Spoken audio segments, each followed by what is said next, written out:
आमच्या गावातील ग्रामपंचायतीमध्ये कोट्यावधी रुपयाचा भ्रष्टाचार झाला आहे. वारंवार तक्रार करून प्रशासनाने कोणतीही दखल घेतलेली नसल्यामुळे पुराव्यासहित अर्ज दिला होता 8 मे 2026ला.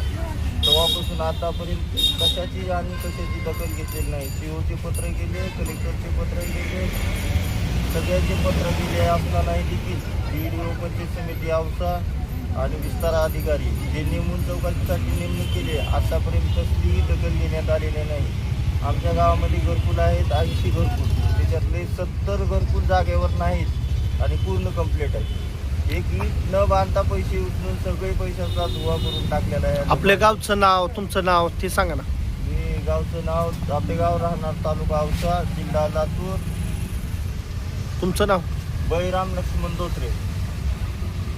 आपल्याकडे असे कोणी आहेत की त्यांना घरकुल देऊन आणि पैसे इंजिनियर, ग्रामसेवक यांनी उचललेले आहेत, असे कोणी आहेत का आपल्याकडे? सगळेच आहे. हे मामा आहेत का? मामा तुमची काय परिस्थिती आहे? परिस्थिती काय, माझे आधार कार्ड घेतलं, पॅन कार्ड घेतलं आणि पुढचे घरकुल मंजूर करतो म्हणलं आणि पैसे उचलून घेतले त्यांनी माझे.